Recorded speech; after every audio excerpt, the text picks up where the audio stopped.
Ako pa pala ang sekretary ni Madam. At kayo na rin ba yung mga mag-a-apply bilang yaya namin ni Madam?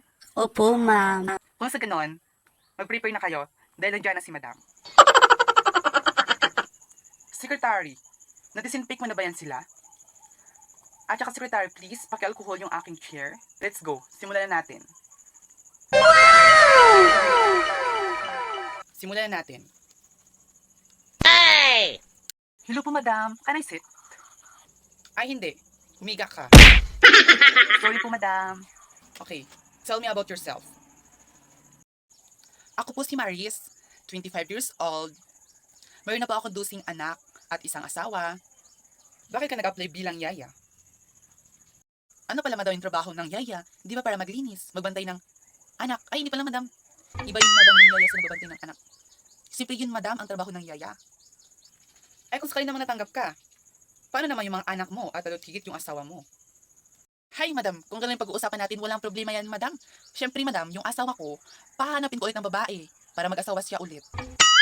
Pwede, magandang idea yan.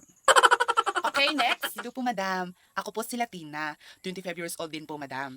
At 5 taon na pong pukpok madam. Hey! Ay, masaya ba maging pukpok? May try nga. Pero wait lang, may asawa ka ba? Wala po madam eh, single po ako. Kung sakali matanggap ka, kaya mo bang pigilan yung pagkapukpok mo? Ang gwapo-gwapo pa naman ng asawa ko. Uuwi yun next month, galing sa US. Tapos doon na yung mga driver natin, yung mga hardinero ko dito, ang gwapo. Kaya mo bang pigilan yan? Pero po madam, kung gwapo yung pag-uusapan natin, baka hindi ko nga po madam mapigilan yung pagkalandi kong ito madam.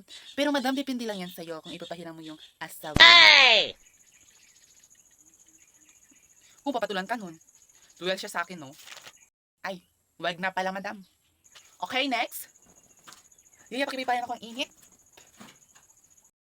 Hi madam, ako po si Cordapia. 20 years old na po madam. At may 3 lalaking pinaglalaruan madam. Huh? Mangkukulam ka ba? Grabe naman kayo sa akin, madam. Mangkukulam agad? Baka hindi niyo po naintindihan, madam. Yung sinabi kong pinaglalaruan, madam, baga, 3 ko po silang pinagsasabay na aking Hey!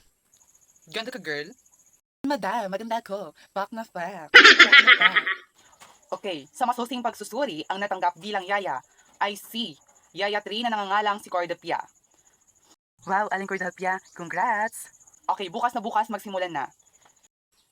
Thank you po, madam. Bukas na bukas po, madam. Pupunta na po ako dito. Dala ang mga gamit ko. Let's go.